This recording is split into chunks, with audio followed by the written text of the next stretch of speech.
24 hours ಮುಂಚೆನೇ ನಿಮ್ಗೆ ಎಚ್ಚರಿಕೆ ಕೊಟ್ಟಿದ್ದೇನಕ್ಕಾದ್ರೆ 48 ಅವರ್ಸ್ ಮುಂಚೆ ನನಗೆ ಗೊತ್ತಾಗಿತ್ತು.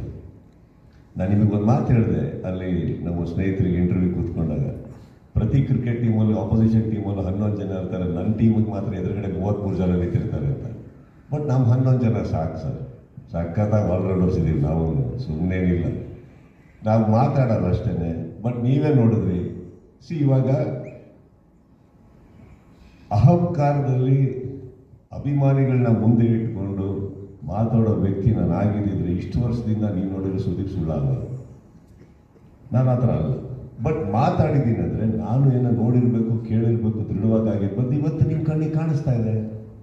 ನೀವೇ ಒಂದು ಒಳ್ಳೆ ಮಾತು ಹೇಳಿದ್ರಿ, 24 ಅವರ್ಸ್ ಆಗಿರಲಿಲ್ಲ ಅಂತ. ಸೊ 24 ಅವರ್ಸ್ ಒಳಗಡೆ ಕೆಲವು ಆಗಬೇಕು ಅಂದರೆ ಪ್ರಯತ್ನಗಳು ಹಾಗೂ ಏನಂತಾರೆ ಪ್ರಿಪರೇಷನ್ಸ್ ಎಷ್ಟು ಗಂಟೆಗಳ ಮುಂಚೆ ನಡೆದಿರಬೇಕು. ಕರೆಕ್ಟ್.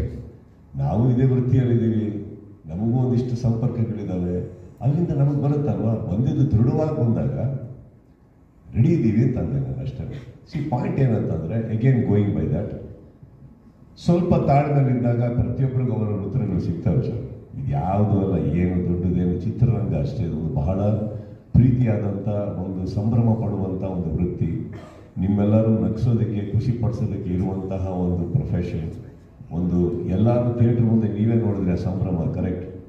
ಆ ಸಂಭ್ರಮ ಯಾರು ಅವ್ರ ಮನೆಯವರ ಹುಟ್ಟು ಹಬ್ಬ ಅಲ್ಲ, ಅವ್ರ ಮನೆಯಲ್ಲಿ ನಡೀತಾ ಇರುವ ಮದುವೆ ಅಲ್ಲ, ಅವ್ರ ಮನೆಯದ ಸಂಬಂಧಪಟ್ಟಿದ್ದೆಲ್ಲ. ಬಟ್ ನಮ್ಮನ್ನು ಅವ್ರ ಮನೆಯವ್ರು ಅಂದ್ಕೊಂಡಾಗ ಥಿಯೇಟ್ರ್ ಮುಂದೆ ನಡೆಯೋ ಸೆಲೆಬ್ರೇಷನ್ಸ್ ನೋಡಿದಾಗ, ಈಗ ನೀವು ನನ್ನ ಜಾಗಕ್ಕೆ ಬಂದು ಹೇಳಿ, ನಾನು ನನ್ನ ಫ್ಯಾನ್ಸ್ನ, ನನ್ನ ಸಿನಿಮಾನ ಕಾಪಾಡ್ಕೊಳ್ಳಿಲ್ಲ ಅಂದರೆ ಇನ್ನು ಯಾರು ಕಾಪಾಡ್ಕೋತಾರೆ ಹೇಳಿ. ಅವರಿಗೆ ನಾನು ಬರೀ ಪರದೆ ಮೇಲೆ ಮಾತ್ರ ಅಲ್ಲ ಸರ್, ಎಲ್ಲ ಕಡೆನೂ ಒಬ್ಬ ಹೀರೋ ಆಗಿರ್ಬೇಕಾಗುತ್ತೆ, ಅಣ್ಣನಾಗಿರ್ಬೇಕಾಗುತ್ತೆ. ಅಣ್ಣ ಅಂತ ಬರ್ತಿದ್ದಾಗೆ ನಾನು ನನ್ನ ಸಿನಿಮಾನು ಕಾಪಾಡ್ಕೋಬೇಕಾಗುತ್ತೆ.